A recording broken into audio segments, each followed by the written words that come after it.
Video di awal tadi adalah laga Timnas Indonesia U16 beberapa waktu lalu ya guys. Permainan Timnas U16 di tangan Nova Arianto sukses mencuri perhatian karena Garuda Muda mampu menunjukkan permainan ciamik serta etos kerja yang bagus. Ini tentu menjadi modal berharga untuk Timnas Indonesia U16 saat nanti berlaga di kualifikasi Piala Asia. Dengan pemain ini serta permainan berkelas Timnas U16, saya yakin Timnas Indonesia ini bisa lolos Piala Asia U17. Dan mohon maaf jika video di awal tadi terpaksa kami potong karena berpotensi terkena hak cipta. Anggota ex-Jo PSSI Arya Sinulinga membocorkan bila calon pemain naturalisasi baru untuk Timnas Indonesia di luar dari nama-nama yang beredar saat ini. Jelang kualifikasi Piala Dunia 2026 putaran ketiga, Timnas Indonesia kemungkinan akan diperkuat dengan pemain naturalisasi tambahan. Hal ini sudah pernah disinggung baik Shin Tae-yong maupun Erick Thohir bahwa Timnas Indonesia akan diperkuat dengan hadirnya pemain keturunan. Salah satu anggota ex-Jo PSSI, Arya Sinulinga, membocorkan pemain keturunan yang akan diproses naturalisasi di luar dari nama-nama yang sedang beredar.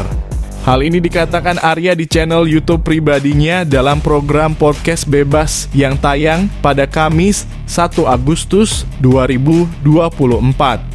Yang pasti memang kami lagi urus. Lagi proses dokumen sudah masuk. Nama-nama sedikit di luar dari yang beredar, kata Arya Sinulinga. Arya melanjutkan bila pemain yang dimaksud berasal dari Belanda dan yang akan diproses bermain di posisi gelandang dan bek.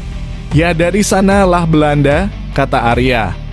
Nanti yang pasti ada posisi tengah dan belakang. Depan masih kita cari, tambahnya. Sementara di media sosial banyak sekali nama-nama yang disebut diproses untuk bisa membela Timnas Indonesia. Di posisi striker, ada nama Ole Rommenje yang bermain untuk FC Utrecht. Kemudian di posisi bek tengah, ada nama Maes Hilgers yang kini membela FC Twente. Jika mengacu pernyataan Arya Sinulinga, apakah benar nama-nama tersebut tidak masuk daftar yang sedang diproses? Patut ditunggu. Caviatur Rizky buka-bukaan soal cedera lutut yang dialami saat bela Timnas Indonesia U19 di final Piala AFF. Gelandang Timnas Indonesia U19 itu juga membicarakan berapa lama dirinya harus absen membela Timnas Indonesia U19.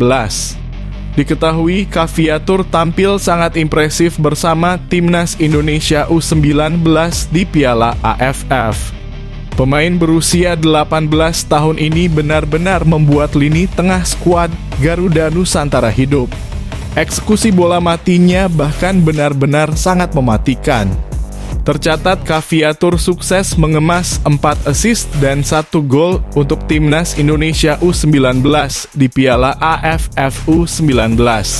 Namun sayangnya Caviatur harus mengalami cedera saat membela Timnas Indonesia U19 di partai final kontra Thailand U19. Dia pun harus mandi lebih cepat. Sampai-sampai dia harus memakai kursi roda pada proses perayaan juara. Caviatur pun angkat bicara soal cederanya. Dia mengatakan bahwa bagian meniskusnya mengalami cedera. Pemain muda Borneo FC ini meminta doa agar cederanya tidak parah. Iya, kemarin sempat cedera di final. Hasilnya katanya sih ada meniskusnya kena ya, semoga tidak parah lah. Saya minta doanya saja supaya tidak parah cederanya, katanya. Lebih lanjut, Caviatur sendiri belum tahu apakah masa pemulihannya cederanya akan berlangsung lama atau tidak. Sebab proses pemeriksaannya masih terus dilakukan oleh tim dokter. Masa pemulihan belum tahu ya, karena belum ada kabar juga, tutur pemain berusia 18 tahun tersebut. Diharapkan Caviatur bisa segera pulih dan dapat tampil membela Timnas Indonesia U19 di kualifikasi Piala Asia U20 tahun 2025. Tak menutup kemungkinan Indra Syafri akan kembali memanggilnya mengingat penampilannya memang sangat apik di Piala AFF.